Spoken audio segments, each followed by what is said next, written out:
দীর্ঘ ৩৩ বছর ধরে একই মসজিদে ইমামতি করে সসম্মানে বিদায় নিলেন হাফেজ মোহাম্মদ আহসানুল্লাহ।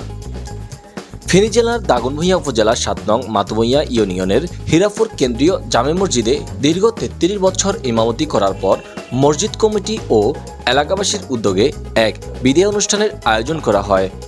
অনুষ্ঠানে হাফেজ মোহাম্মদ আহসানুল্লাহকে ফুলের মালা পরিয়ে ক্রেস্ট প্রদান করে যাবতীয় ব্যবহারী জিনিসের উপহার সামগ্রী প্রদান ও সম্মানী হিসেবে নগদ ১ লক্ষ টাকা প্রদান করা হয়েছে। উক্ত মসজিদ কমিটির সভাপতি সৌদি প্রবাসী জিয়াউল হক রাসেলের সভাপতিত্বে অনুষ্ঠানে প্রধান অতিথি হিসেবে বক্তব্য রাখেন অত্র ইউনিয়ন পরিষদ চেয়ারম্যান আব্দুল্লাহ আল মামুন। বিশেষ অতিথি হিসেবে বক্তব্য রাখেন স্থানীয় মেম্বার নুরুল আফসার মিন্টু, অত্র মসজিদের খতিব গাজী সালেউদ্দিন। এতে আরও এলাকার স্থানীয় গণ্যমান্য ব্যক্তিবর্গ উপস্থিত ছিলেন।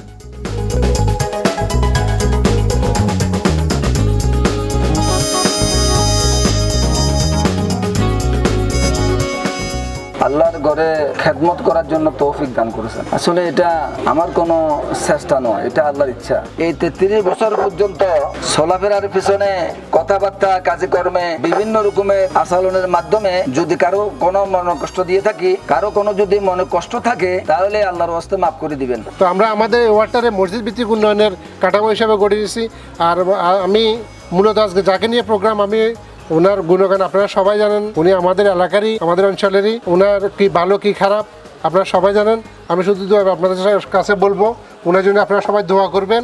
উনি যেন আল্লাহ যেন ওনারে ভালো রাখে এবং ভবিষ্যতে যেন আরও ভালো পর্যায়ে যেতে পারে, এই জন্য তার জন্য সবাই দোয়া করবেন। আগামীতেও আমরা চেষ্টা করি ওনার সাথে আমরা আন্তরিকবাদ জানাবো, থাকবো, আমাদের সাথে ওনার দেখা হবে, ভালোবাসা থাকবে, ওনার সাথে আমাদের হাই হ্যালো থাকবে। আমরা চাই না যে এটা নিয়ে ওনার কোনো মনে কষ্ট থাকুক। আর আমি ওনার কাছে একটা অনুরোধ জানাই যে যদি ওনার ব্যাপারে যদি আমার কোনো দিন বা আমাদের এলাকার কোনো লোকের কোনো মনে কষ্ট হয়ে থাকে, আমি আল্লাহ তরফ ওনার কাছে ক্ষমা প্রার্থী। আমি আসলে এই প্রথম কোনো অনুষ্ঠানে এসেছি যেখানে একজন ইমাম বা খতিব সাহেবকে বিদায় দেওয়া, এটা আমি অল্প বয়সে বা আমার যতটুকু বয়স হয়েছে আমি কোনো জায়গায় দেখি নাই যে আনুষ্ঠানিকভাবে বিদায় দেওয়া হয়। তো সেজন্য এই মসজিদ কমিটি এবং এই সমাজ ব্যবস্থার এখানকার যারা আয়োজন করেছেন সকলকে ধন্যবাদ জানাচ্ছি প্রথমে, যে আপনারা একটা ভালো উদ্যোগ নিয়েছেন। আর ইমাম সাহেব দীর্ঘ ৩৩ বছর এখানে সেবা দিয়ে গেছেন। আসলে এটাকে চাকরি বলা যায় না, কারণ একজন ইমাম বা খতিবকে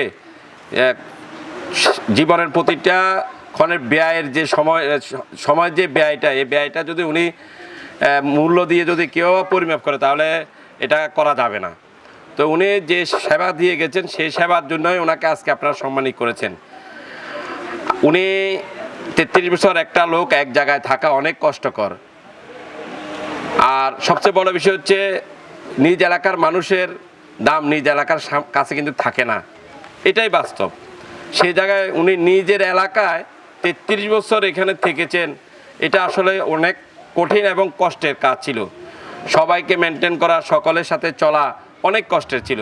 আমরা কিন্তু বেশিরভাগ সমালোচনা করি, কারণ আমরা মসজিদের কাজ চা দোকানে গিয়ে করি, রাস্তাঘাটে করি। তো হুজুরের ভুল ধরি আমরা, কিন্তু আমরা হুজুর থেকে বা ইমাম খতিব থেকে বেশি জানিও না, কিন্তু আমরাই ভুল ধরি। তা আল্লাহ আমাদেরকে মাফ করুক সকলকে। আর আমাদের মেম্বার সাহেব তো কিছু কথা বলেছেন। একজন মানুষ তার কর্মজীবনে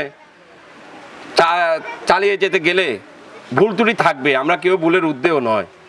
তো উনি কী কাজ করেছেন সেটা আমার কাছে বোধগম্য নয়।